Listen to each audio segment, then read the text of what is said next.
Eu tenho memória de peixe. Hoje eu trouxe uma colinha aqui, né, para evitar de eu agradecer as pessoas que merecem o nosso agradecimento, inclusive vocês que estão aqui em plena quarta-feira à tarde, depois de uma feijoada que ajuda a nos despertar, né? Feijoada é aquele alimento que ajuda a deixar todo mundo bem atento e disposto para 3 horas de uma conversa sobre cultura organizacional. Boa tarde a todos. Meu nome é Thiago Santos, para quem não conhece. Estamos iniciando mais um diálogo sobre gestão de pessoas. Este evento é promovido pela Unidade Central de Recursos Humanos, da Secretaria de Gestão Pública, com o apoio da Fundação Instituto de Administração. No diálogo de hoje, a gente vai abordar o tema de cultura organizacional. O título do evento é Cultura Organizacional e seus impactos na gestão. Para tanto, a gente convidou a professora Patrícia Tavares, que eu tenho certeza que vocês vão adorar. Uma pessoa muito simpática, muito carismática e, acima de tudo, tem um conteúdo para compartilhar conosco tremendo. Ela é professora de gestão pública, ela é formada em gestão pública pela Fundação Getúlio Vargas e é professora nessa mesma fundação. É professora também no INSPER e é sócia-diretora da Nexus Consultoria. O formato do encontro de hoje já é conhecido por todos.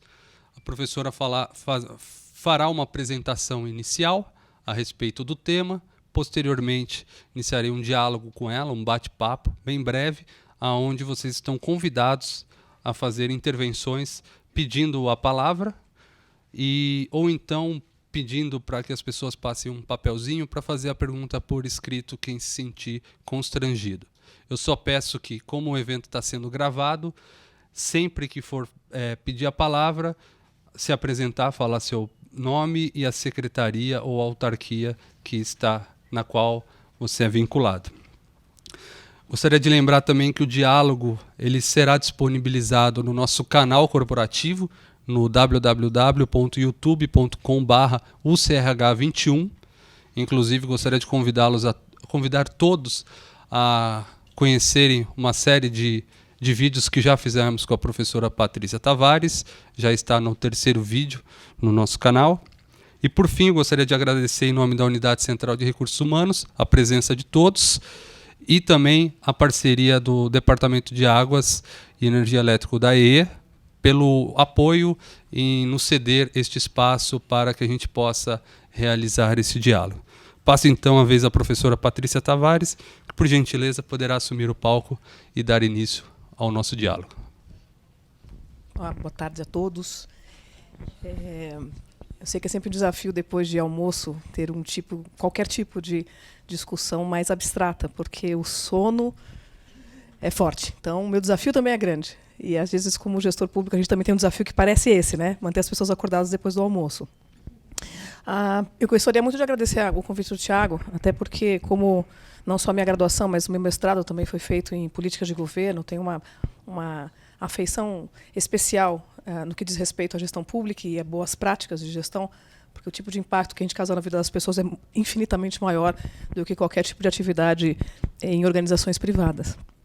Então, agradeço a iniciativa, eu acho muito legal, e eu me organizei para que a gente tenha muito mais um bate-papo mesmo do que uma aula que fosse assim, enfadonha. Eu não sei nem se vocês estão conseguindo, aí lá no canto, as pessoas sentam sempre longe, né? Mas para a gente fazer um tipo de desmistificação do tema. Eu tenho visto muitas conversas e às vezes discussão de que há um problema de cultura, ou falta cultura no país, ou não temos cultura de gestão, como se virasse o grande vilão e a gente não sabe o que faz com isso. Tem uma outra onda agora que também está saindo em todos os jornais, que o problema do país é falta de produtividade. E temos que aumentar a produtividade do trabalhador. E eu não sei quantos aqui conseguiriam falar, eu sei o que significa no meu dia a dia, o que eu tenho que fazer para aumentar a produtividade. Não? É quase como se fosse uma discussão abstrata. As pessoas repetem um monte porque, aparentemente, todo mundo concorda. Então, não tem ninguém que vai falar, não, você está errada, que não é um problema de produtividade.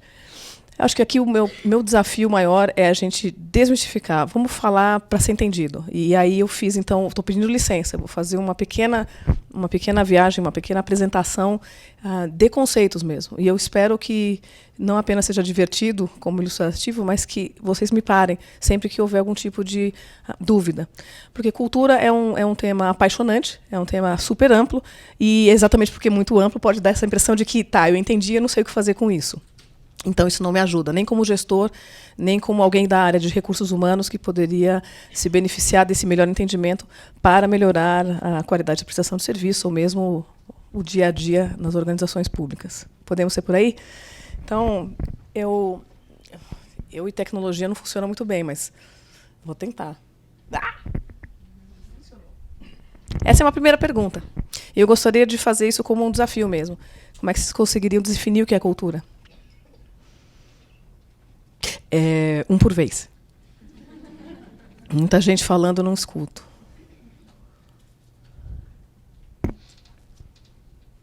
Oi. De forma muito simples, é a forma como a gente faz as coisas. É o jeitão de fazer nas organizações. O jeitão de fazer as coisas nas organizações.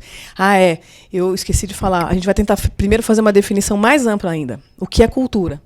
Esse fenômeno que é produzido por seres humanos, para depois a gente falar o que é a cultura de uma organização. Porque a hora que eu entendo o macro, eu consigo fazer depois os ajustes dos outros lugares. Mas tem a ver com isso mesmo, tem a ver com o jeitão das coisas que a gente faz. Quem mais? Sim, mas é um conjunto de regras e a forma como se age na sociedade, ou seja, a gente está falando aí desde regras de trânsito, a forma como você se porta em relação ao outro, não é? As questões que regulam a cidadania, como você se vê e vê o outro, não é? Na sociedade, para que se possa viver e conviver de uma forma humana, não é? Ele está trazendo, então, essa contribuição como possível definição de cultura. Um conjunto de regras que pautam as interações humanas, que vão ver desde regra de trânsito até a forma de você se comportar numa fila de banco. Alguém mais? É só um conjunto de regras? Conjunto de valores que aquele grupo tem, conjunto de conhecimentos que um grupo tem, conjunto de experiências que aquele grupo tem compartilhado. Poxa, essa é uma outra boa forma. O conjunto de usos e costumes de um determinado grupo. Diga. No jornal de hoje tem um artigo da Mata, no qual ele compara alguns piqueniques que ele frequentou no Brasil com piqueniques americanos. Então ele mostra a diferença de comportamento em relação, por exemplo, ao lixo. Ok. Lá eles têm cuidado, estão mais preocupados com o lixo do que com o que iam comer. Quem ia guardar, onde ia guardar, todo mundo cuidar ao máximo. E aqui nem tanto. Aqui a gente se preocupa que você vai ter formiga em cima da toalha. Mas o lixo não é um problema. Bacana. Então, aqui a gente está trazendo essa... É quase que intuitivo, né? Tem a ver com esse conjunto de eu estou falando com uma definição livre, porque se a gente fosse pegar na teoria, na antropologia, provavelmente teriam outras formas de se definir. Eu estou fazendo uma sugestão livre porque ajuda a entender qualquer um, você consegue explicar. Então, tem mais a ver com esse conjunto de combinados que é compartilhado por um grupo. Essas são as duas frases importantes. As duas palavras é que é compartilhado. Ele não está só na minha cabeça. Se ele estiver só na minha cabeça, é só meu. Mas, a partir do momento que esse combinado está entre nós, a gente vai poder falar que ele talvez tenha essa característica de funcionar como manifestação cultural. O conjunto de crenças, hábitos, usos e costumes, conhecimento, experiência. E isto vai acabar sendo muito valioso ou muito especial para este grupo social. Ora, por definição, se eu faço parte de um outro grupo social, talvez eu não entenda, não tenha os mesmos, nem consiga fazer da forma como eles fazem. Eu não sei se essa é a primeira já uma sacada interessante. Por grupo social, entendemos todo e qualquer conjunto de seres humanos que fazem coisas juntas com uma determinada frequência. Então, cada uma das unidades de vocês, eu vou chamar de grupo social. O que não significa que vocês tenham o mesmo conjunto de crenças, normas, valores e comportamento. Talvez tenham as mesmas regras. E a mesma 8666 para pautar a forma como você toma algumas decisões de compra.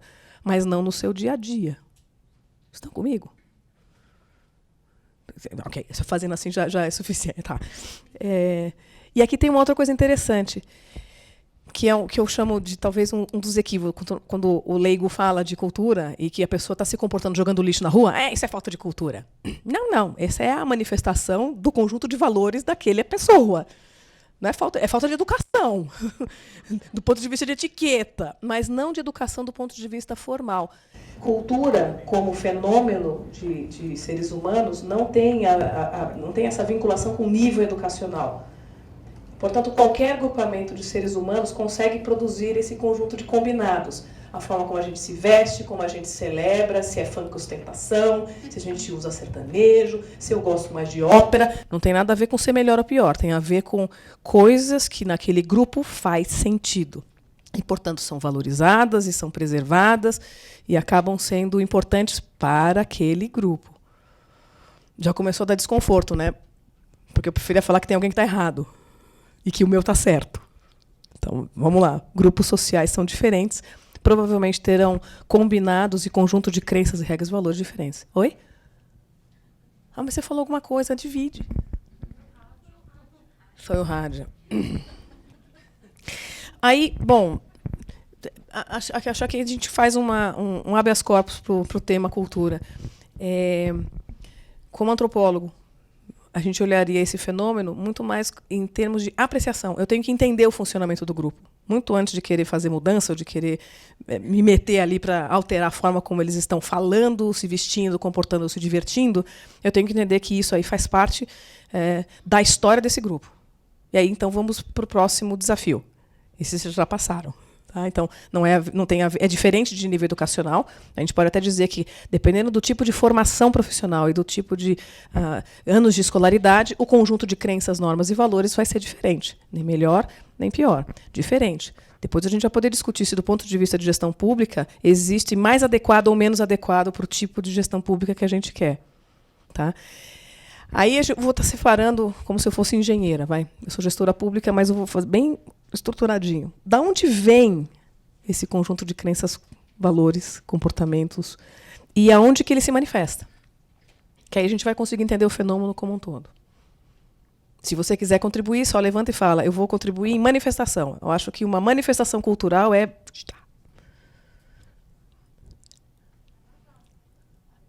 Carnaval é uma manifestação cultural. A forma como a gente celebra. Mas italianos têm carnaval também.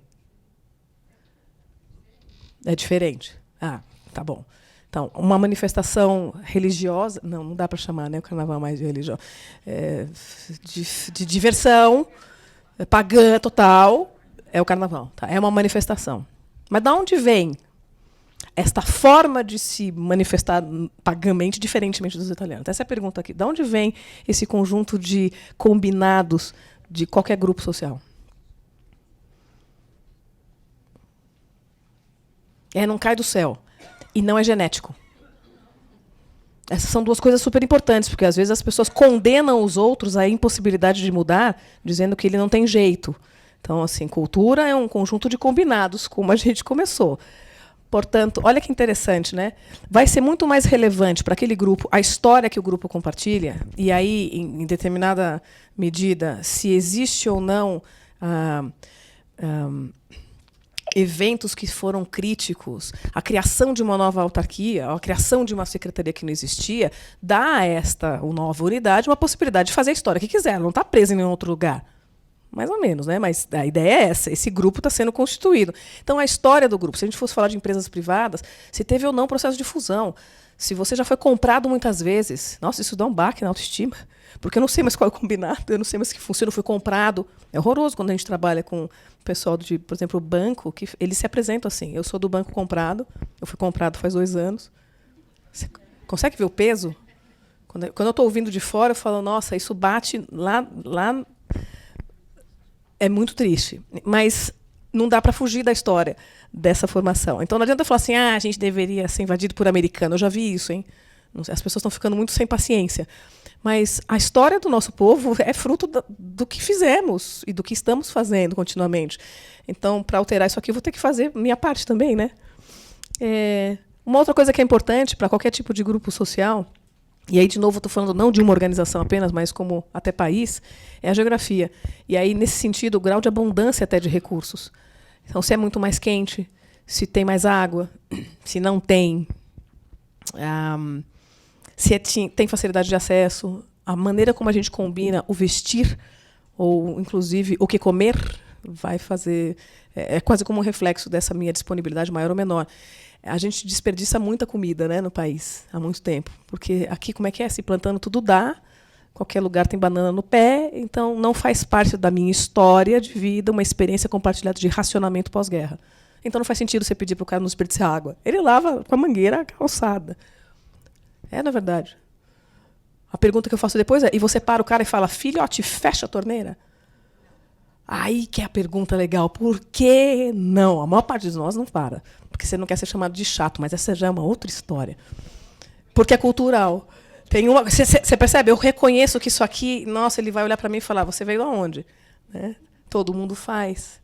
É quase como um combinado implícito. Hã? Só sei que é assim.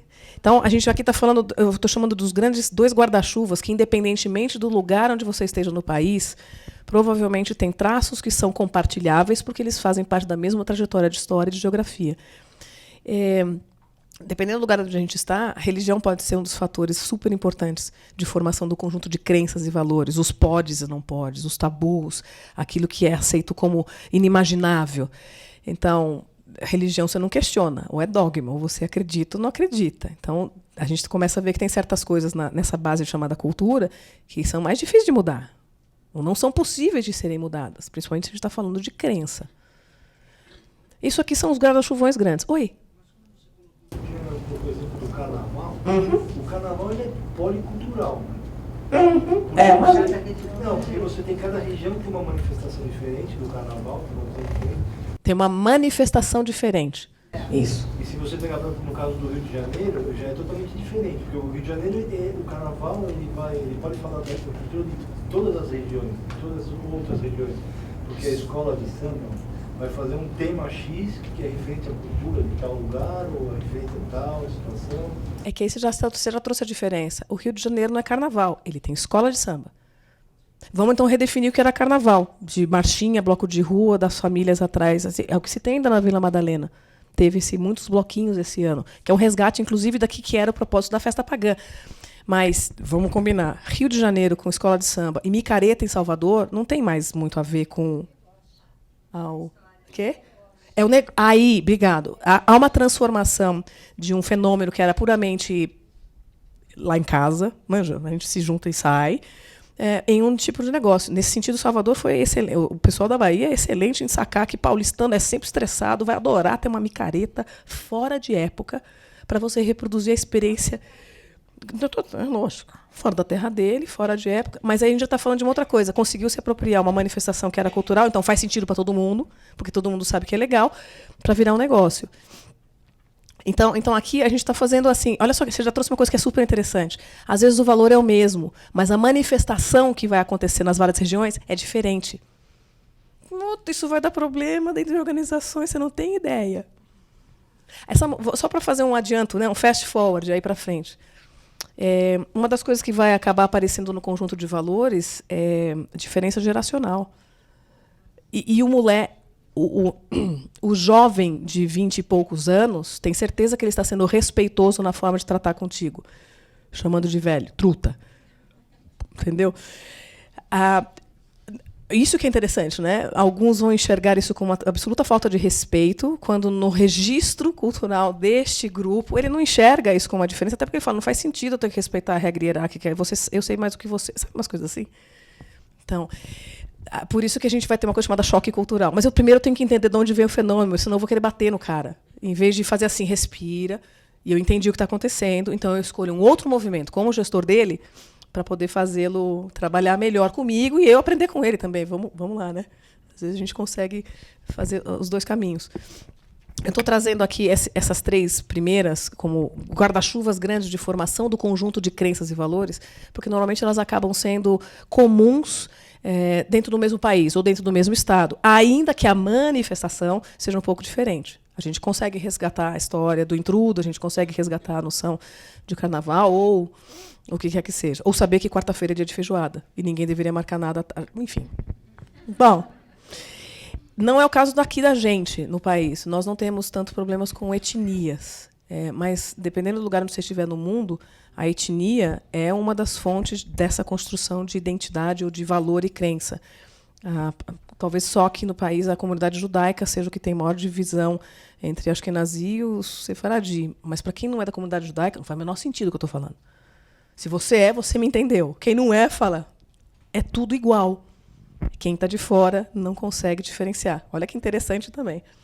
E aí, sim, vamos começar a descer os níveis. Mudança de faixa etária, mudança do tipo de formação profissional. Um psicólogo tende a entender um mundo diferente de um advogado, que é diferente de um engenheiro, que é diferente de um político. Então, tem... E tudo isso faz parte desse caldinho. Quando a gente vai trabalhar junto, você já viu que vai bater cabeça em vários lugares. Né? É isso que é divertido. Então, ou a gente aprende a lidar melhor com essas dimensões e com gente, ou a gente se estressa toda vez. Aonde manifesta? Vocês trouxeram uma delas, que é a parte de artes, mas normalmente onde eu vou falar sempre para vocês, presta atenção, porque aqui vai revelar um monte, é linguagem. E não apenas o tipo de português falado ou o tipo de sotaque. Os jargões utilizados, as gírias utilizadas, as palavras que são escolhidas com mais frequência, o tipo de linguagem não verbal utilizada. A gente pode estar falando, inclusive, de espaço físico, com uma das formas de manifestação de uma crença ou de um valor daquele grupo. Protocolo social. Aqui a gente estava conversando porque começa aqui já a gente vai falando de ajuste. Quanto tempo é considerado atraso na cidade de São Paulo para uma reunião de negócio? Ou para um evento corporativo? 5 minutos, 10 minutos? Porque a gente parece que não, mas isso é um combinado. A gente sabe que o trânsito vai ser utilizado como uma das explicações, o credenciamento é a outra, então 15 minutos de lambuja protocolar. Ninguém está se sentindo constrangido. Mas, dependendo do lugar para onde você vai, vamos para Santa Catarina, muda o padrão até de formação histórica, hora é hora. E aí é engraçado. 5 minutos já está no limite, entendeu? Então, quais são os limites para ser considerado falta de respeito? Isso muda dependendo do contexto. O Tiago estava comentando que uma das perguntas que surgiram naquele questionário de levantamento de expectativas era como é que a gente pode falar da cultura se o Estado é super grande? É isso mesmo. Em cada região, provavelmente, vai ter um combinado diferente de como que a gente se comporta ali. E reconhecê-los faz parte do processo de ser mais eficaz na sua própria gestão. Aí vem o resto, né? O tipo de forma de se vestir, o tipo de pratos nacionais. É interessante porque, normalmente, quando eu tenho que dar trabalho, eu nunca estou tão colorida. Assim, eu sempre vendo mais... Como toda boa paulistana sabe que o jeito certo de se vestir profissionalmente... Qual é a cor que você usa? Isso. Ou cinza, ou azul marinho, com coisa clara. Muito claro, chama muita atenção. Vai para Salvador dar um curso para você ver o que eles falam. Eles me falaram uma vez assim, por que você veste tanto preto? Parece que está indo para o enterro. E todas as pessoas vestindo cor que nem sei, assim, laranja, amarelo, verde, florido. É legal, é bonito, é divertido. Sorria, você está na Bahia, manja? E aí que você se sente assim desconfortável de estar vestindo o pretinho básico, que na minha cabeça era o mais certo para você não errar, né? Isso mesmo. Não tem esse de certo para não errar. A questão é certo para quem, em qual lugar que a gente está. Tanto quanto aqui, talvez, para quem viaja o estado, você já deve ter passado por alguns apertos culinários. A pessoa quer te apresentar o prato favorito e é uma coisa que você jurou por nunca ia comer. E quando ela fala, preparei para você, você sabe que vai ser um constrangimento não querer comer, certo? E aí você fica entre cruz e espada. Vomito na frente dela, finjo que como, pego pouco. É onde a gente fala assim, são as grandes saias justas. E isso ofende as pessoas de um grau que a gente não sabe depois por que as coisas às vezes não andam. Eu estou tentando te dar todo o mapa. Às vezes foi isso que você falou mal da comida da sogra, ela fez para você, sei lá. Né? A gente faz sem querer, às vezes. Né? Ser muito transparente, às vezes, causa embaraço nesse sentido. Artes e estética. Até a forma de apreciação daquilo que é bonito ou que seria adequado, se é ou não boa música, tem a ver também com o conjunto de repertório e de diferenças que se tem. Então, o que é interessante é que isso não é um processo estanque. Não é que teve a formação e agora a gente tem a manifestação. Cultura como um fenômeno de grupos sociais, toda vez que eu me visto de preto, eu reforço um padrão cultural de que o preto é o correto para me manifestar. Toda vez que eu começo atrasado uma reunião, eu reforço o padrão de que atraso é aceito com naturalidade. Toda vez que eu ajo de novo como sempre foi, eu ajudo a perpetuar o que sempre foi. Cultura é isso aí. Então, a nossa estrutura sociopolítica e econômica, ela é fruto tanto da história quanto do nosso dia a dia de perpetuar as mesmas escolhas. Tudo bem? Tá dando... Tá. Serve para quê isso, então? Tanta complicação, né? Tanta gente diferente, está falando que tudo cabe, elas são manifestações... Mas para que serve? Primeiro, ajuda as pessoas do grupo a se reconhecerem como um grupo e saber que a gente não é ele. Então, esse é exatamente a primeira grande função desse fenômeno, que não é... Ele não é uma escolha de um gestor que está ali parado e fala, vamos criar uma cultura. Ele é fruto natural da interação das pessoas. A gente vai fazendo os combinados naturalmente. É que nem educar filho. Se você não está prestando atenção naquilo, ele está. E ele está tirando um monte de regrinhas. Ele vai falar quando você não for consistente. Ele é o primeiro. É muito interessante como as crianças são bárbaras nesse sentido. Ela chama a tua atenção quando você não está sendo consistente com o padrão que ele está observando desde os últimos 2 anos. Nem você pedir para ele parar de gritar, gritando com ele. Ele fala, você também está gritando.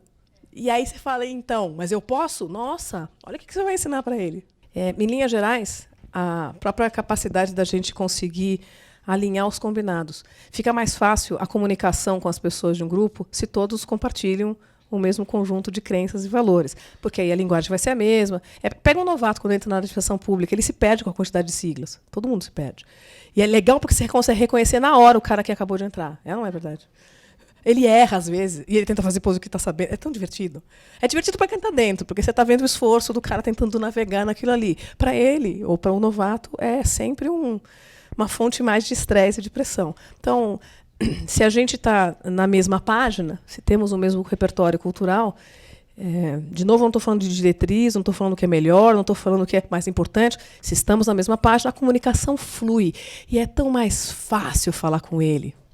O que explica a preferência de alguns gestores de trabalhar com pessoas iguais a ele. Que não necessariamente é uma boa escolha, dependendo do tipo de trabalho que se tenha. Mas eu consigo entender por que ele prefere trabalhar com pessoas que são muito parecidas. Até porque, se eu não tenho o repertório, a gente briga com o moleque, porque eu não sei o que ele está fazendo, né? E tem uma outra coisa, que aí sim é a mais importante na hora que a gente vai acompanhar esses vários tipos de manifestação cultural. A gente garante a coesão do grupo. No exemplo que eu falei da criança que vai chamar a atenção se você não for consistente, é isso.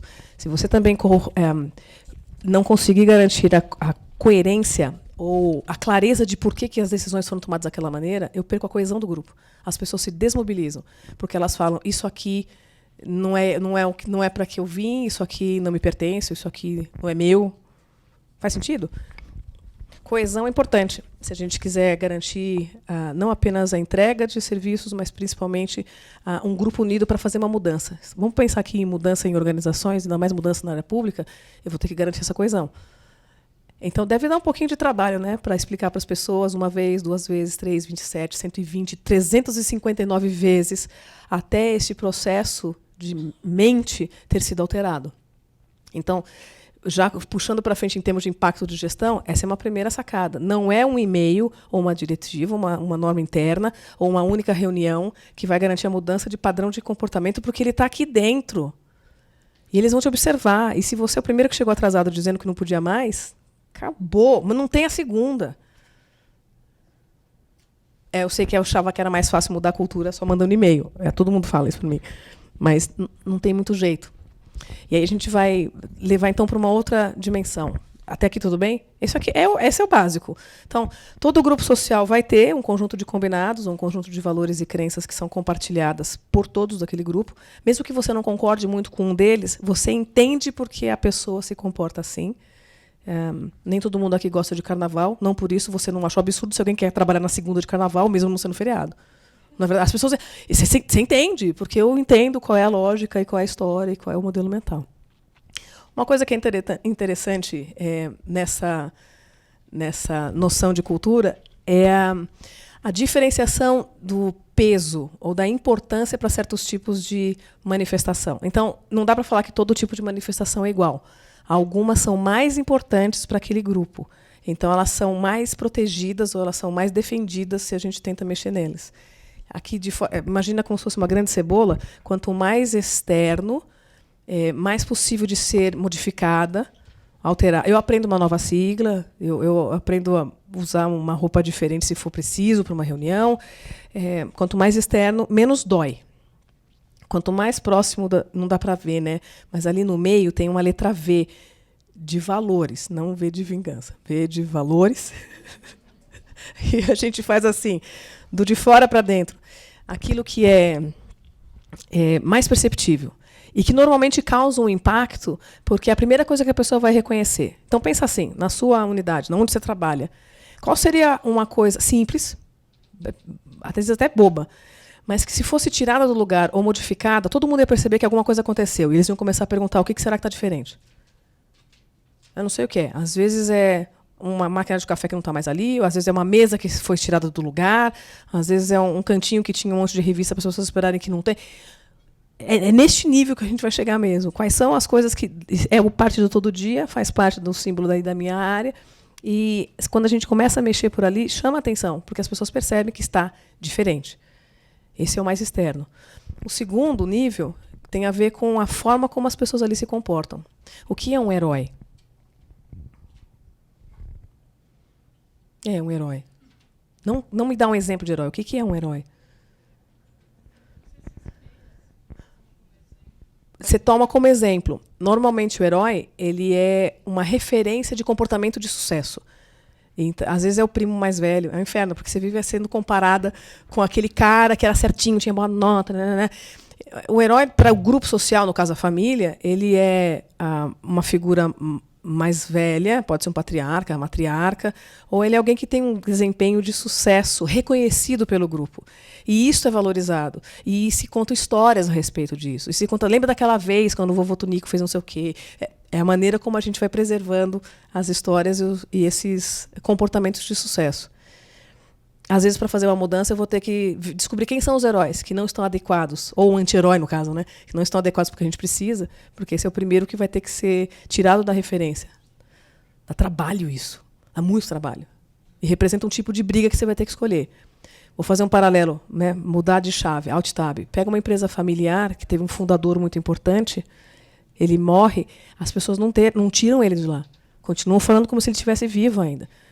E isso significa uma mudança difícil para quem chega para tocar. Porque todo mundo fala, mas se o comandante estivesse aqui, seria assim.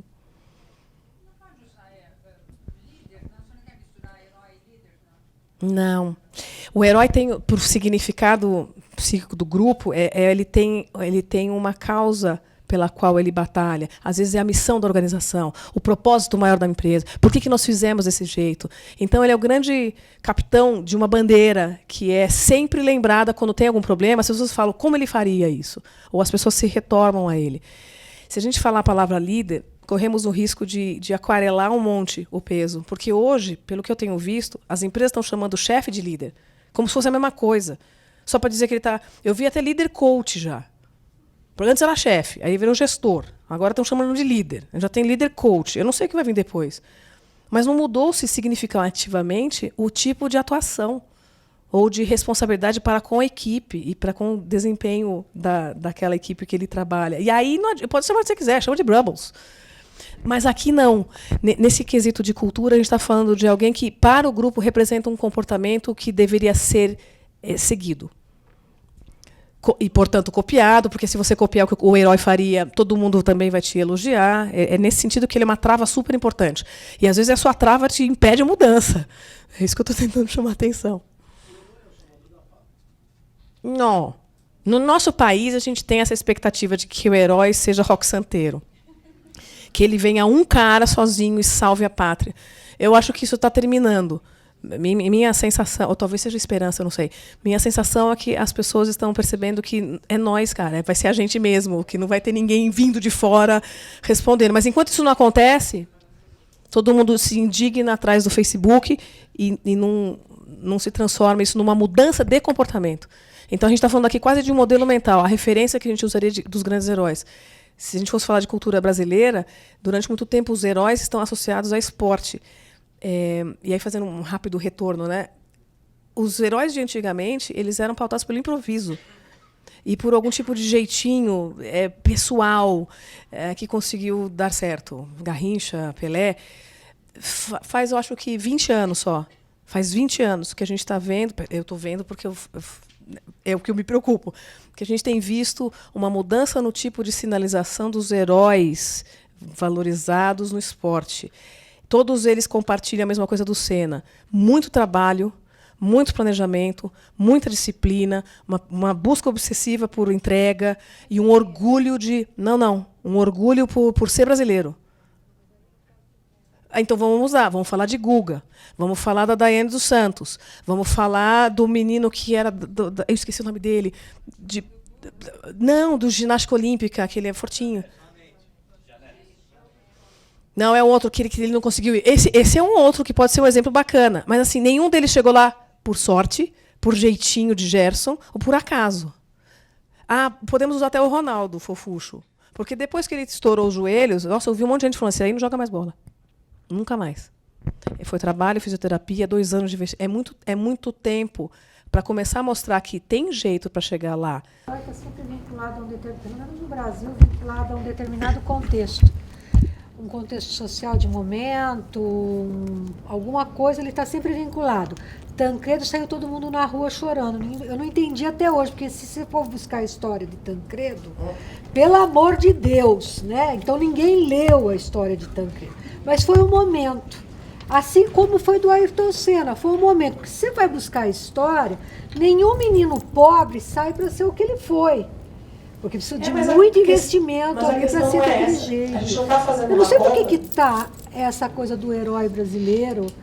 Eu acho meio complexa ela. Ela é super complexa. E por isso que eu falei que, dentro do contexto de esporte, então, temos alguns. E, inclusive, na política, eles são todos anti-heróis. Aquilo que não ajuda para o desenvolvimento do país, no meu entender. Então, estou falando, eu, Patrícia, estou me posicionando. Na minha análise dos últimos 20 anos, bons exemplos de comportamento de sucesso, de comportamento adequado, que vem de planejamento, disciplina e trabalho, e sucesso, portanto, é resultado, não é sorte, é porque eu trabalhei está no esporte. Se a gente for para a música, não é assim. Se a gente for para a política, não é assim. E se for para os empresários, até o Wake também não era assim. Então, eu estou falando, estamos mesmo... Do Tancredo, Ela vai falar de Tancredo, se você não está ouvindo. Não. Assim, pensando nesse contexto. Ele era mais um símbolo do que um herói. Eu também acho. Dentro de uma história. Isso que foi o contexto. Ele não era um herói. Não, mas é que aí está certa. Ele não era um herói. É um símbolo. Ele foi um símbolo. Simbolizando alguma coisa que... Mas vocês estão conseguindo sacar como é sutil. Uma coisa é eu falar em nome do cara, outra coisa é ter alguém que eu consigo enxergar se comportando daquele jeito. E, portanto, eu tenho condição de fazer uma mímica, né, ou imitar o comportamento. Deixa eu só fazer um comentário. Diga. Até um vídeo, uma gravação com a Lívia Barbosa, né, antropóloga, feito pelo CRH, que mostra, ela compara no vídeo e em publicações, por exemplo, o herói americano com o herói brasileiro. Na cultura americana se cultiva o sucesso, o Bill Gates, né, Steve Jobs, são grandes figuras, grandes criadores, até se exagera no individualismo da obra. Aqui no Brasil, o herói tem algum motivo por trás. As pessoas bem-sucedidas, às vezes, há uma desconfiança. Tanto não se dá o crédito ao sucesso e nem o descrédito ou o demérito ao mal-sucedido. O mal-sucedido é mal-sucedido porque o pai bebia, porque a avó cozinhava mal. Então, não há uma responsabilização do indivíduo, como herói ou como derrotado. A cultura da permissão, da maleabilidade. Vocês estão trazendo já uma análise do nosso, em termos de história. É perfeito. Nós não temos cultura de empreendedor. A ideia de que eu sozinho posso fazer meu caminho e se eu chegar lá é também mérito meu. Mérito não faz muito parte de vários contextos no país. É quase uma ofensa você falar que vai pagar por mérito. Para quê? Eu não tive uma mãe que cozinhava para mim, eu não tive a mesma oportunidade. Então, há uma diferença, eu chamo de modelo mental, daquilo que é compartilhado pela maior parte das pessoas. Então, qualquer mudança nesta linha, você lembra que a gente já baixou do nível de símbolos para o mais próximo de valor. Dá trabalho, porque agora a gente está começando a falar até de tabus, se temos ou não, se eu me identifico ou não, se eu concordo ou não. Mas a gente pode ir até além. A indústria cinematográfica, nesse sentido, ajuda a reforçar sempre valores culturais. No sentido dos americanos, a gente sabe, é sempre um cara sozinho que salva o mundo de alienígenas. Ele é o presidente dos Estados Unidos, é no dia 4 de julho. Sempre tem esse tipo de coisa. Um cara sozinho que resolve. Mas o que está sendo reforçado? Que você é responsável por ser protagonista da tua vida.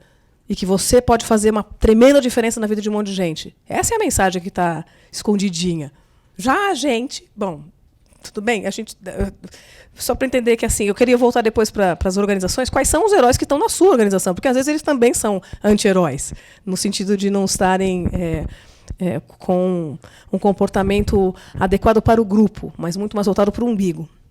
Eu vou descer para o último nível, que é o mais próximo de valores e que é o mais difícil de ser alterado sem doer pacas. Chamam-se rituais. Um ritual é um evento que aquele grupo performa, ele faz, que tem a característica de começo, meio e fim serem sempre iguais ou bem semelhantes. Acontece periodicamente e o objetivo maior é reforço da identidade do grupo. Não tem nada a ver com tomar decisão. Às vezes são reuniões, assim, às vezes é prestação de planejamento, estratégia. Eu não sei quais são os rituais. Tem festa de final de ano, dependendo do banco tem happy hour, tem fábrica, tem assim churrasco com sertanejo. Se você é gerente da fábrica, você tem que estar presente, mesmo que não goste de churrasco, mesmo que não seja sertanejo, entendeu? Então, o ritual ele é importante para o grupo porque é onde a gente reforça quem a gente é.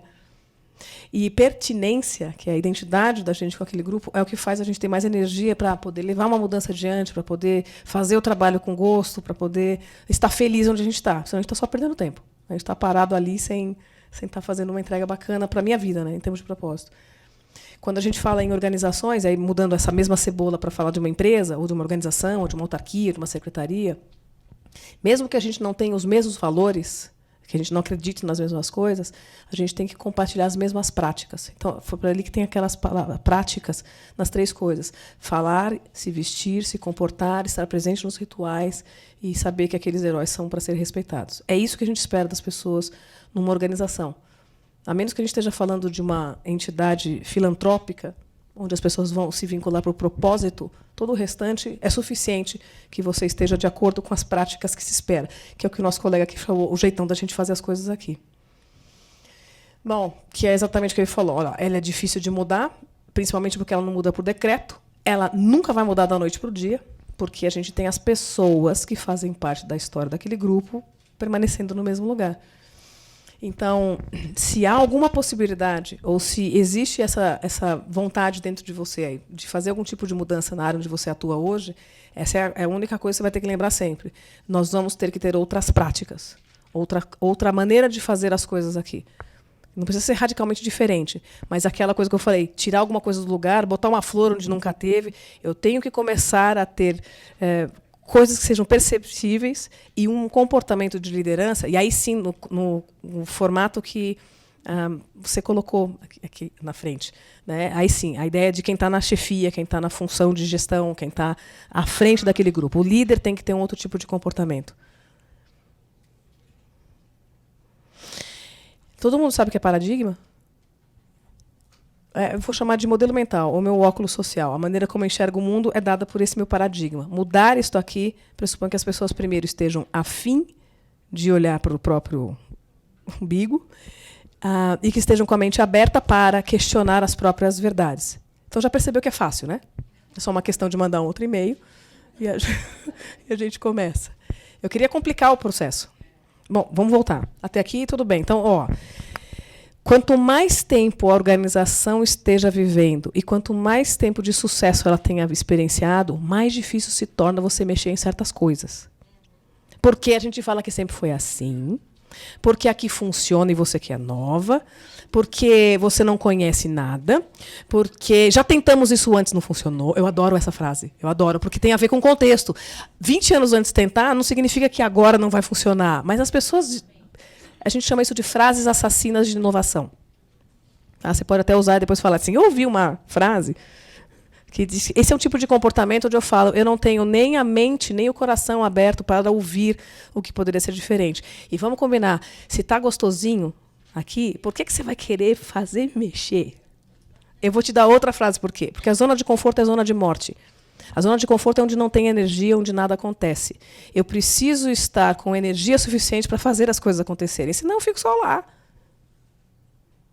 Louco isso, né? Eu ouvi de um mestre de Aikido.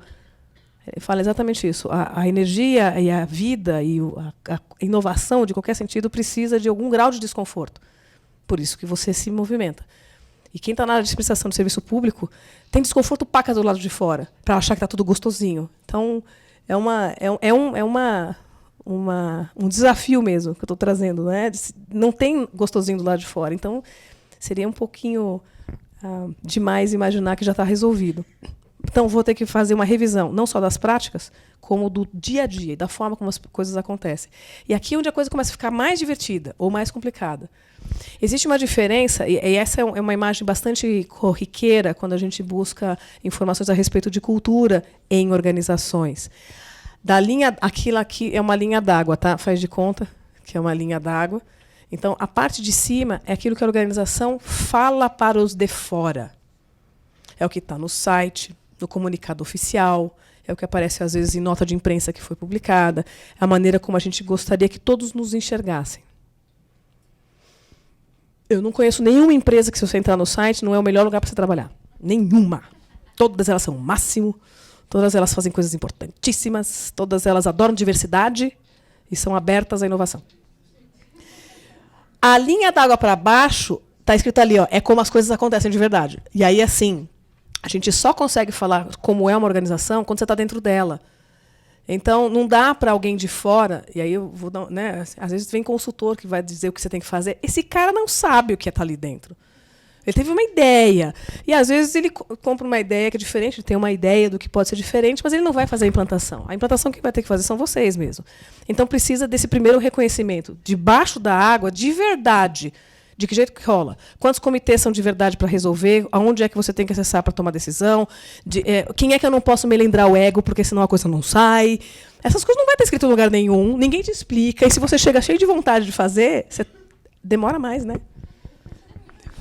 Falei bonitinho. Eu tive um amigo que voltou de faculdade de exterior, com mestrado na área pública. Falou, vou fazer acontecer, vou ensinar as pessoas a trabalharem. Eu falei, nossa. Eu postei, ele não sobrevive um mês. Ele sobreviveu porque era teimoso pacas. Mas ele demorou 2 meses para perceber que as pessoas não respondiam aquilo que ele pedia, dentro da área pública. Porque ele veio indicado para ficar numa secretaria importante. Manja?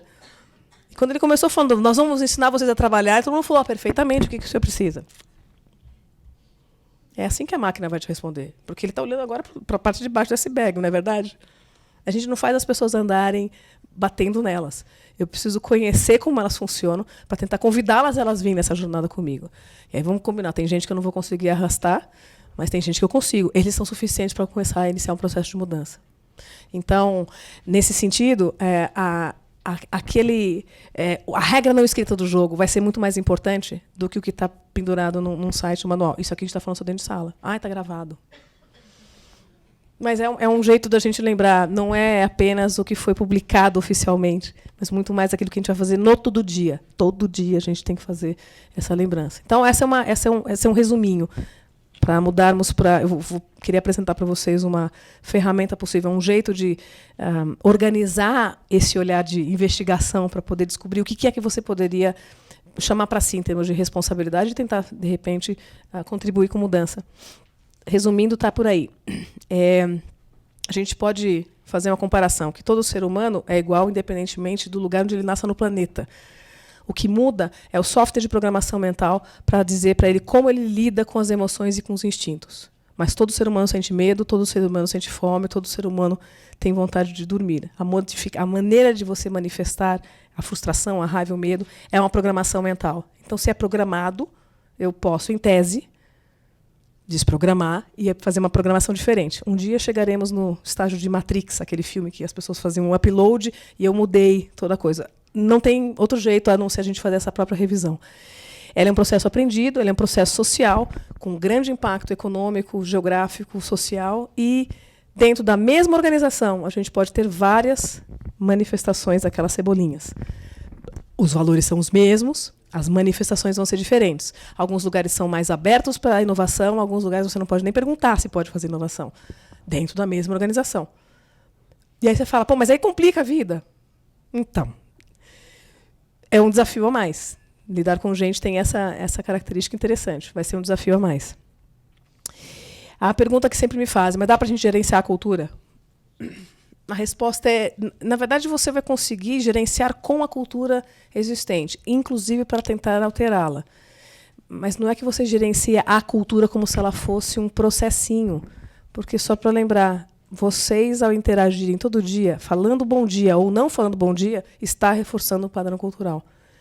Começa a fazer essa checagem. Os e-mails que se mandam onde vocês trabalham tem as palavras mágicas bom dia, por favor e obrigado, ou isso não faz parte da cultura da sua organização? Então, eu sei, mas a pergunta é, independentemente de você, observa o grupo. É prática do grupo? Então, não, mas calma que isso varia, né? Ou vareia. Então, vareia de onde vocês estiverem. E isso, para quem faz esse tipo de gentileza, às vezes você fala, meu, que lugar duro.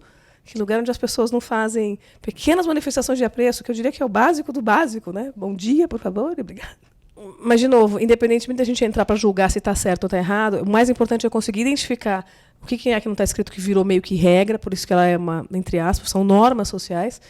E quais são as dimensões importantes de você monitorar e prestar atenção. Então, se eu estou querendo fazer uma mudança para as pessoas estarem mais comprometidas com alguma coisa, eu vou ter que estar particularmente prestando atenção naqueles comportamentos que vão ser, sabe, o lapso? Ele vai voltar de novo a relapsar. Que nem tratar alguém que está perdendo um vício importante. O comportamento acaba sendo viciante, né? A gente acaba repetindo o mesmo porque sempre foi assim. Então, mudar o comportamento, eu tenho que estar em vigília, prestando atenção para isso poder acontecer mais naturalmente. Essa é a ferramenta. Eu queria explorar ela brevemente com vocês, porque vamos abrir para perguntas e respostas. Eu imagino que deve ter... Tem calo apertando, então gostaria de dividir, né? Vamos lá. O que é isso aqui? Eu não encontrei isso escrito em português, eu vou fazer o ajuste. Ele é quase como você identificar uma rede que sustenta esse conjunto de manifestações que são as manifestações culturais. Cultura é um fenômeno criado por seres humanos. E eles acabam, nessa interação, criando um modelo mental ou um paradigma que acaba servindo como isto nunca vai dar certo, isto sempre vai ser assim, não tem como mudar. Ou um paradigma como o Steve Jobs. Não existe impossível, é uma questão de tentar mais e se não ficou pronto ainda, vai de novo. São paradigmas completamente diferentes. Aonde que essas coisas são identificadas? Isso dá para você fazer, eu falei de lição de casa. Então, a primeira coisa é identificar ali na primeira linha, são as histórias e os mitos que existem na sua unidade. Tem algum tipo de história que todo mundo que está lá conhece? Que vira anedota. Então, mas elas vão dando a cara daquela organização. Porque quem não é de lá, às vezes não entende a piada. Então, quais são essas histórias? Quais são os eventos críticos? Se alguém chega por ali para trabalhar pela primeira vez, qual é o ritual ou a rotina, que é essa segunda bolinha, de introdução? Ontem um rapaz falou para mim... que eu perguntei quais são os rituais e rotinas característicos da sua organização. Quem está lá entende, quem não está lá, às vezes acha bizarro. Ele falou, na minha organização tem um evento chamado Safari. E o Safari é quando chega um potencial cliente e ele faz um tour pela organização, passando por todas as áreas de trabalho. E eu falei, e como é que você tem que se comportar? Ele falou, você não pode olhar para o convidado. E ele não pode alimentar os macacos. Imagina assim. Então, as pessoas passam do lado da sua baia. Ele falou assim, às vezes estão falando errado o que eu estou fazendo, eu não posso corrigir ele na hora. E todo mundo sabe que aquele lá está em safari. Então, até a palavra que as pessoas utilizam faz sentido para aquele lugar. Não é divertido? Para quem está de fora, eles morreram de rir. Eu falei, pergunta a seguinte, para quem conduz o safari, isso é um símbolo de status? Porque a pergunta é, você pode rir o que você quiser, mas se dentro daquela organização é uma coisa, uau, você vai ser o guia do safari do mês seguinte, ele falou, não, é visto com prestígio, até porque é a área de relações internacionais com o investidor que faz isso. Você pode achar piada que for. Naquele lugar, ser o rei do safari é o que, entendeu? Vale a pena. Então, quais são esses pequenos? Qual é que é a rotina de quem começa no seu trabalho? Quais são os rituais que existem que são característicos da tua organização? Quem são os modelos de comportamento normalmente citados? Essas 3 primeiras, rituais e rotinas, histórias e mitos e modelos de comportamento, que a gente estava falando ali daquela cebola, são os mais fáceis de identificar, porque a gente consegue fazer um monte de anotações. Para baixo, é onde eles têm uma grande semelhança, até porque vocês estão na área pública, mas ainda assim são diferentes em cada uma das unidades. Como é que é o sistema de controle e de recompensas? Ele está pautado só na lei? Existe algum chefe que cobra mais, mesmo aquilo que não está esperado na lei? Então, ele é um microgestor, porque ele fica em cima de você e nada se resolve sem você falar com ele? Ainda bem que vocês não têm isso. Se é uma questão só em cima de orçamento, se não tem controle nenhum e o cara não aparece, se existe maior ou menor aperto. Essa é a coisa que a gente vai começar a identificar. Quais são os tipos de interação e controle de sistema ou de recompensa? Pode ser elogio, a gente não está falando de recompensa de grana. Existe elogio pelo trabalho bem feito? Ele é público? Ele não existe. Qual é o tipo de relação de poder que tem ali dentro? Eu vou chamar de para além da hierarquia que está dada dentro do Estado. Quantos graus de eminência parda existem? Não existem. Quantas instâncias de tomada de decisão existem? Se você conhece todas elas. Estou falando grego? Mas para algumas pessoas falam assim, nossa, nunca pensei. Então. As estruturas de poder não são apenas as que estão em hierarquia. Existem outras formas que a gente vai chamar de influências que são legítimas para fazer as coisas acontecerem. Né? Conseguir organizar as pessoas e botá-las para funcionar para uma outra direção requer muita energia de articulação de interesses. E a articulação é uma habilidade importante para um gestor que quer implementar mudanças. Principalmente você vai ter que explicar 357 vezes, né, o propósito e quais são os riscos, e as pessoas têm medo, e tem os que estão junto, e os que têm medo você vai ter que segurar a mão, e tem que fazer, não dá para bater, né, porque senão ele larga a mão e aí você tem resistência contrária. Então, como é que são as relações de poder dentro desse espaço? E a estrutura organizacional, se ela está muito pulverizada, se tem uma área central apenas que não consegue estar na ponta, então ela está sempre sobrecarregada. Eu não tenho a menor ideia. Cada um de vocês tem uma realidade. Mas isso faz diferença naquele conjunto de modelo mental. Isso não pode. Inclusive porque vão criando outros tipos de historinhas. Tem uma lei que não deixa, tem um decreto que impede, o artigo 94 do parágrafo... As pessoas chutam. Às vezes. Né? E aí, em vez de ir atrás, o que eu acho mais impressionante é que a pessoa que recebe essa informação, não, tem a lei das placas que não deixa, as pessoas ficam quietas. Desculpa. Eu aprendi uma coisa trabalhando na pública, que é assim, nossa, não conheço, qual é a lei? 8987 de 89. Falei, você tem ela para mim, para eu ver? Claro. Aí a gente espera, você pega a lei e lê junto. Aí que você descobre, não tem nada. Mas você não pode fazer na mesma reunião. Essa é uma coisa que eu vou ter que falar como dica mesmo, porque senão você cria um constrangimento. Você fala, deixa eu ler, que se prepara, porque o cara fala, caramba, se ela ler, ferrou, porque, né? Ou, às vezes, o que eu descobri no caso, o cara que deu o nome da lei, ele tinha tomado um goela abaixo da outra secretaria, que normalmente é a administração que fornece, né, para mudança de carreira, que a gente estava discutindo carreira, enfim.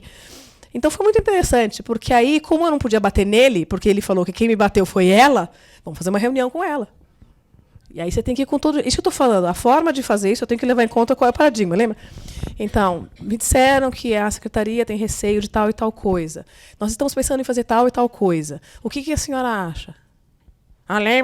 Aonde está na lei? Não está. A senhora vê problema? Aparentemente não. Podemos levar adiante? Eu sei que para alguns aqui estão falando assim, nossa, meu, Mas é assim que a gente vai fazer. Levou 4 reuniões a mais, certo? Porque a gente teve que fazer a primeira, teve que fazer a segunda, vendo que a lei não tinha, marcar uma terceira, porque você tem que arranjar agenda, para depois falar, então vamos continuar. Então ela está sabendo. Aí vamos para o próximo, que foi finanças, que também falou a mesma coisa. Aí você começa tudo de novo. Se você não tem em você essa clareza de qual é o propósito que a gente está fazendo isso, você morre na segunda reunião. Então aí você reforça um modelo mental de que o cara que faz a força contrária consegue continuar na zona de conforto. Vamos falar assim? Tá. Então dá para mudar, hein? Eu sou o maior entusiasta das coisas de mudança. Aqui tem só um exemplo de como isso poderia se compatibilizar. Deixa eu fazer o seguinte. Essa ferramentinha permitiria que, até se você está com gente da mesma organização, é muito legal depois bater um papo e falar, vamos tentar preencher? E depois que você consegue preencher, você dá um passo para trás e fala, o que tem em comum nessas coisas? É falta de responsabilização individual? É uma falta de propósito? Há uma identidade de grupo muito forte e porque eles se acham muito bons, eles não querem fazer mudança? Eu não sei, mas isso é legal porque a gente começa a sacar aonde você não vai poder bater, porque bateu ali, você perdeu. Então, eu vou ter que ser mais inteligente, nesse sentido de mais estratégico, à hora de... Isso é o que eu estou chamando. A cultura vai impactar na gestão aonde? Aí, é no dia a dia, na forma de fazer reunião, é saber que eu vou levar 27 reuniões para poder fazer a mesma aprovação de lei. Quando você pega um novato na área pública, ele fala, pô, mas é muito mais rápido se a gente tivesse... Eu falei, então, rápido não faz parte do vocabulário se você quer fazer uma implementação que vai mexer com 250 mil professores. Vamos começar botando você em linha. Né? Não é assim. Então, por mais que você já tenha entendido tudo, eu vou usar aquilo que você entendeu para a gente poder fazer o movimento de mover um Titanic. Dá trabalho para burro e vai levar muito mais tempo do que você gosta. Se você entende o impacto que isso vai ter depois para 250 mil pessoas, você não larga o osso. Então, você se prepara diferente. Acho que essa é a grande sacada em termos de impacto na gestão. Eu não vou poder fazer contra a cultura. Eu vou ter que fazer com a cultura daquele espaço. Isso requer mais habilidade com gente e habilidade, eu vou chamar, no uso dos símbolos e dos heróis.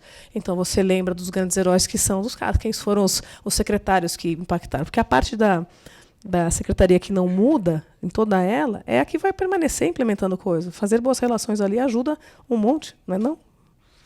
Independentemente de quem está no cargo. Secretário, por exemplo. Tudo bem? Eu trouxe... Uma coisa só a mais, eu não sei se a gente já pode abrir daqui a pouquinho para perguntas. Está tudo bem? Não, é que é só para não criar um... esse mesmo mestre Aikido costuma falar o seguinte, né? Muita informação sem expressão dá depressão. Então, a gente precisa deixar o espaço de digestão, para a gente poder trabalhar com tudo aquilo que foi visto. Uma das características interessantes dessa coisa de todo dia, como a gente se manifesta e, portanto, reforça a cultura, é que isso vai mudar a temperatura do clima da organização. Não sei quantos de vocês já trabalharam com o conceito ou a ideia de clima. Cultura é filme, né? O clima é uma fotografia. E aí, dependendo da fotografia, ele pode estar mais ou menos exacerbado, mais ou menos turbulento, mas ele te dá uma diretriz bastante importante de quais são os temas e quais são os lugares na organização que estão sofrendo com a maneira como as coisas estão sendo processadas. Então, o clima é uma ferramenta também que pode ser utilizada nesse processo de ajudar a calibrar melhor como é que a gestão está acontecendo. Nem toda organização possui, mas tem entidades que fazem isso, às vezes até em parceria. Então, uma coisa para falar, será que não dá para valer a pena? Talvez seja uma informação importante, porque cria uma justificativa para algum tipo de mudança, pesquisa de clima. E, normalmente, as pesquisas de clima tentam identificar 3 dimensões, porque eles vão acabar pegando os aspectos que vão impactar na entrega do trabalho. A questão, vou começar de baixo para cima, se ele gosta das pessoas com quem trabalha, normalmente as pessoas dizem que sim. Se eles têm orgulho daquilo que eles fazem, ou da organização onde eles estão, eles também falam que sim. E se eles confiam nas pessoas para quem eles trabalham. Uma nota de rodapé. Mesmo as melhores empresas para se trabalhar pontuam mal nessa primeira. Porque onde a gente fala de justiça no processo de promoção, a gente fala em respeito para a diversidade, a gente fala em apoio para desenvolvimento profissional. Então, quando a gente vê aquelas 10 melhores empresas para trabalhar, não, fica tranquilo. Eles não são 100%. Mas é que, comparado ao resto, eles estão os top 10, entendeu? E aqui é uma outra coisa interessante. Às vezes as pessoas têm muito orgulho daquela área, porque vem a importância e o propósito, gostam das pessoas, mas não tem essa energia para fazer a mudança, porque às vezes não confia de que o processo vai continuar. Eu estou tentando trazer essa dimensão para falar, olha, a mudança se começa com pequenos grupos e com essa capacidade de aglutinar outras pessoas para o processo, ainda que a gestão nem sempre esteja tão engajada ou alinhada. É só ela não fazer força contra que você também consegue implementar a mudança, sabia? Vai depender do que você vai querer fazer. Calma, tá. Calma. Tem uma última coisa. Eu trouxe só um slide para fazer esse fechamento do ponto de vista de esse monte de coisa que a gente falou, ele é mais sutil. Ele não é tão concreto quanto falar, vou ter que mudar essa mesa daquele lugar, mas então ele está presente em todas as minhas interações. É quase como eu ter que ajustar o meu olhar. A minha pauta de olhar tem que ser diferente. E em gestão de pessoas, especificamente, nós temos eu chamo isso de, é quase como um raio-x ou um zoom out, né, dos processos que são importantes em gestão de pessoas. É um grande ciclo. E isso depende do tipo de organização. Só a forma como essas coisas acontecem na área pública que fica diferente.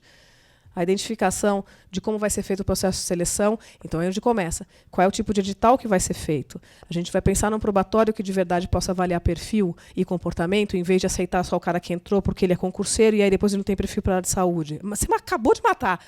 Então, mas não dá para mudar. Eu falo, qual é a lei? Eu sempre começo assim, qual é a lei que impede que no próximo edital a gente faça uma coisa um pouquinho melhor, calibrando já aquilo que eu estou sabendo, porque isso vai impactar lá na frente. E aí vou ter um cara que às vezes é pós-doutor e está super frustrado, está tratando mal o cara na ponta. Aí a resposta é um silêncio mesmo. A segunda coisa, a hora que ele entrou, se o processo de seleção contém o probatório, existe, portanto, algum grau de gestão de desempenho, onde você pode, inclusive, falar, está desalinhado daquilo que a gente espera, você demite porque ele ainda não foi efetivado, certo? Levanta a mão quem é que conhece alguém que já fez isso. Quer fazer valer a lei. Eu não estou falando para criar nada diferente, eu estou falando existe mecanismo, mas por alguma razão, no modelo mental vigente, dentro da área pública do Estado, e aí não é só São Paulo, as pessoas parecem que têm medo de executar aquilo que tem direito. Aí o que eu escuto? Vocês já devem ter escutado. É ruim com ele, mas é pior sem ele. E eu que estou pagando. Então, quando a gente começa a falar qual é a responsabilidade que você tem como gestor de uma área, ou gestor de uma equipe, para garantir que quem está fazendo também a gestão de contratação, por exemplo, consiga de verdade te ajudar a entregar recurso que é necessário. Você vai ter que fazer gestão, de verdade. E aí essas dimensões o modelo mental, os símbolos, se tem ou não status, eles vão reclamar que falta gente, falta dinheiro, é sempre assim, falta gente, falta dinheiro, mas ninguém fala do perfil. Então, vamos voltar. Isso aqui é o sistema de gestão estratégica de pessoas. Começa no processo de seleção. Selecionou errado, você vai ter um puta trabalho para tirar esse cara. E se você não fizer na hora que está a janela aberta, que é o período do probatório, aí vai dar muito mais trabalho. Isso pressupõe também que exista gestão de desempenho de algum tipo, acompanhamento ou a identificação daquilo que deveria ser entregue, com feedback. Aí já começamos a perder as pessoas também, né? Que gestor que vai dar feedback para que você está louca? Que é onde a gente pode, como área de recursos humanos, qualificar as pessoas. Isso também requer um modelo mental alterado. Olha, estar à frente de alguém dentro da área pública significa que você está a serviço. O nome seu é servidor público, por uma razão. O modelo mental tem que ajudar a gente ainda mesmo ali. Então, como é que a gente consegue garantir um processo mais integrado entre o tipo de conhecimento que essa pessoa tem e o tipo de habilidade ou de perfil melhor, né? Numa empresa, uma das saídas do processo de gestão de desempenho é a estratégia de remuneração. Aqui não vou entrar na discussão, tá? Senão a gente vai ter a estratégia de remuneração, se pode ou não ter algum tipo de pagamento variável. Nós temos visto experiências bem-sucedidas em outros estados de um tipo de regime de contrato de gestão para entrega de resultados, mesmo na área pública. O Rio de Janeiro está fazendo isso, Minas tem feito isso. Eu tenho visto isso, discussão em níveis de secretaria. Faz, mas a questão é como faz. Então, é só para dizer se ele é feito de verdade, por mérito, ou se ele vira também, já por causa do modelo mental da zona de conforto, ele vira um acolchê. chambré. Aí não ajuda. E aí se perde uma oportunidade de fazer um salto de verdade de mudança, porque a gente fala, é só diferente o nome. Entendi. Mas você não vai me encher o saco. Não vai. Então, está aqui de novo uma chamada de o que a gente pode fazer de fato, já que existe a ferramenta. A briga grande maior que vocês vão ter não é pela lei, é pelo modelo mental. Essa é a grande dificuldade. A saída dali seria tanto capacitação quanto carreira. Então, tem certas dimensões na área pública que se precisaria de uma revisão de lei. Mas aquilo que não tem a necessidade de alteração de lei, dá para fazer um monte. Né? É uma questão muito mais de estar preparado fisicamente para poder lidar com a briga e estar afim. Então, buscar a informação e buscar ajuda é exatamente para você não fazer sozinho. Posso te falar? Não faz sozinho. Não tenta fazer sozinho, porque você vai morrer de desgosto. Você tem que juntar uma massa crítica que te sirva de apoio, inclusive emocional. Porque a hora que fica difícil, eu tenho que ter para quem buscar apoio também para fazer mudança. E, nesse sentido, tem um monte de iniciativas que vão na mesma linha. Eu vou abrir para o Tiago e deixar assim para a gente bater um papo a mais. Tá bem? Você não quer vir aqui? Tá bem.